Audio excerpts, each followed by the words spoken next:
क्या झनक जानबूझकर गिरी है? अनिरुद्ध के दिल में प्यार जगाने के लिए क्या झनक ने ऐसा किया? अनिरुद्ध की आंखों में तड़प जब झनक गिरी बेहोश होके। जी हाँ दोस्तों, हम बात कर रहे हैं स्टार प्लस के शो झनक की। तो दोस्तों, आगे बढ़ने से पहले अगर आप इस चैनल पर नए हैं तो इसे सब्सक्राइब कर दीजिए, साथ ही बेल आइकन दबाना ना भूले। वीडियो अच्छा लगा है तो इसे लाइक जरूर कीजिएगा। चलिए आगे बढ़ते हैं। सो दोस्तों, फाइनली अब वो प्रोमो आ गया है जिसका लोग बेसब्री से वेट कर रहे थे कि झनक बेहोश होके गिरेगी तो उसके बाद क्या होगा। यहाँ पे कई लोग ये अंदाजा लगा रहे थे कि झनक जब बेहोश होके गिरेगी तो उसका मिसकैरेज हो जाएगा, पर यहाँ ऐसा कुछ हुआ ही नहीं है। इवन यहाँ पे जब झनक बेहोश होके गिरेगी तो यहाँ पे वो कहेगी कि मैं अपने बच्चे के बहुत अच्छे से फील कर सकती हूँ, महसूस कर सकती हूँ, ये मेरा हिस्सा है और ये सही सलामत है। दोस्तों, दरअसल होता ये है कि जब अप्पू की बारात आ जाती है तो सब लोग नाचने गाने लगते हैं। यहाँ झनक को भी कहा जाता है नाचने के लिए। पहले तो वो मना करती है, लेकिन उसके बाद वो भी डांस करने लग जाती है।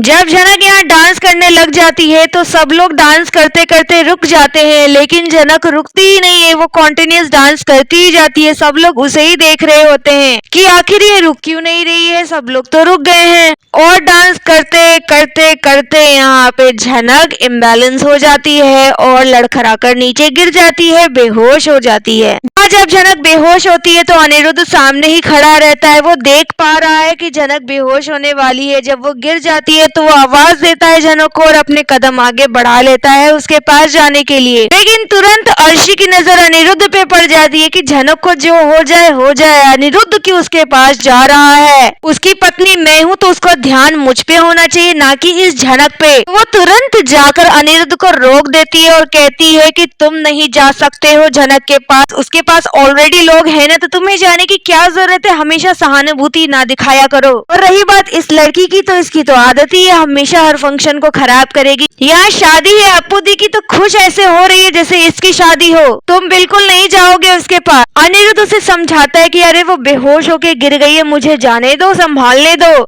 अर्शी कहती है कि तुम ही क्यों जाओगे, और अगर तुम गए ना तो ये बात प्रूव हो जाएगी सबके सामने कि उसके पेट में जो बच्चा है ना वो तुम्हारा ही है। तुम अपने बच्चे की फिक्र में उसके पास जाओगे और इस बात का ठप्पा लग जाएगा सबके सामने। तो तुम क्या चाहते हो कि झनक ने तुम्हारे पे जो एलिगेशन लगाई है वो प्रूव हो जाए। तो यहाँ सोच विचार में लग जाता है कि हाँ, अगर मैं गया तो ये बात सच में प्रूव हो जाएगी कि मुझे झनक की और अपने बच्चे की फिक्र है। इसलिए वो जाना भी चाहता है पर नहीं भी जाना चाहता। मतलब असमंजस में, कंफ्यूजन में यहाँ अनिरुद्ध खड़ा रहता है, लेकिन उसका ध्यान सिर्फ और सिर्फ झनक पे होता है कि झनक ठीक हो जाए। इसके बाद आप देखेंगे बोडोमा, लालोन, छोटोन, अप्पू दी सब झनक को संभालते हैं, उसे पानी पिलाते हैं और झनक जो है बेहोशी से वापस ठीक हो जाती है। झनक यहाँ होश में आ जाती है और इधर अर्शी ताना मारने के लिए इसके पास पहुंच जाती है, क्योंकि बिना ताना मारे अर्शी रह नहीं सकती। तो पहुंच जाती है झनक के पास और कहती है कि अरे झनक, थोड़ा संभाल के, अब तुम अकेले नहीं हो, एक नन्ही सी जान पल रही है, तो थोड़ा संभाल के उछल कूद किया करो, थोड़ा ध्यान रखा करो। उसके बाद अर्शी कहती है मुहूर्त निकला जा रहा है। रही बात इन सब चीजों की, तो ये ड्रामा तो होता ही रहता है। यहाँ पे अप्पू दी कहती है कि छोटोन, जल्दी से डॉक्टर को बुलाओ,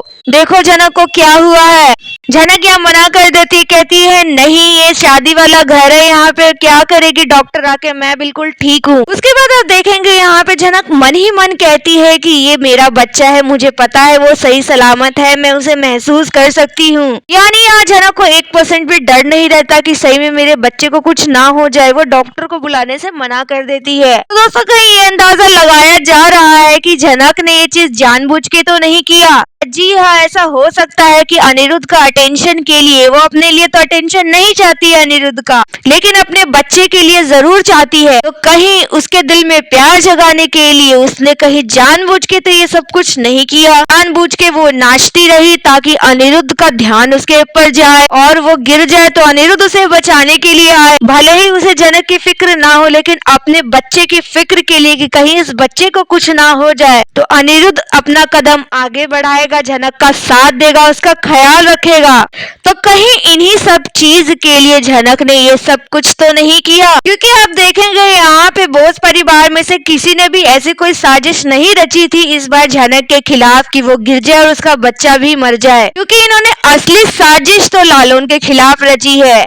जी हाँ, यहाँ आप देखने वाले हैं कि अनिरुद्ध की जो माँ होती है वो विपाशा से बात कर रही होती है कि क्या हुआ हमारे प्लान के बारे में, कहाँ तक पहुँचा है हमारा प्लान। लेकिन यहाँ विपाशा कहती है कि ये सब तो शुभो काकू का पता होगा, उन्हीं की रची हुई है साजिश है, अब उन्होंने कोई प्लानिंग की है तो बहुत सॉलिड ही होगा। दोस्तों वो सॉलिड प्लान पुलिस वाला होता है। झनक के खिलाफ तो ऐसा कुछ अभी तक नजर नहीं आया कि किसी ने उसे धक्का दिया या उसके खाने में कुछ मिलाया गया जिसे खा पीकर झनक की ये हालत हुई। अब इसके पीछे दो ही रीजन हो सकता है, या तो झनक कमजोरी के कारण चक्कर खा के गिरी है या झनक जानबूझकर गिरी है। वैसे दोस्तों एक बात है कि जब झनक सही सलामत रहती है तब अनिरुद्ध को उसकी कोई फिक्र ही नहीं होती, लेकिन जब भी झनक बीमार पड़ती है, उसे कुछ हो जाता है तो अनिरुद्ध तड़प उठता है और वो तड़प साफ साफ उसकी आंखों में दिखाई दी। जब झनक बेहोश होके गिरी वो उसके पास जाना चाहता था लेकिन अर्शी ने उसे रोक दिया। दोस्तों यहाँ रही बात झनक के बच्चे की, तो वो अभी बिल्कुल सही सलामत है। इतनी आसानी से अभी झनक का बच्चा मरने वाला नहीं है। अभी इस चीज को काफी लंबा खींचा जाएगा। अभी झनक की बैटल काफी लंबी है, वो अभी कोर्ट तक जाने वाली है, अनिरुद्ध को कोर्ट तक घसीटने वाली है। तो अभी तो बहुत कुछ मेलो ड्रामा होने वाला है बोस परिवार के घर में। बहुत कुछ हो जाएगा, अनिरुद्ध को रियलाइज हो जाएगा कि वो उसका बच्चा है, तब जाके झनक का मिसकैरेज होगा, ताकि यहाँ अनिरुद्ध रियलाइज कर पाए कि जब वो बच्चा जिंदा था तब अनिरुद्ध ने उसे नहीं अपनाया, अब वो बच्चा इस दुनिया में ही नहीं रहा, तो अनिरुद्ध के अंदर फीलिंग जागेगी। तो दोस्तों आपको क्या लगता है कि क्या झनक ने ये जानबूझ के किया या नहीं? आपकी जो भी राय है आप हमें कमेंट में बताइए। वीडियो अच्छा लगा है तो इसे लाइक कीजिए, सब्सक्राइब कीजिए फॉर मोर अपडेट। धन्यवाद।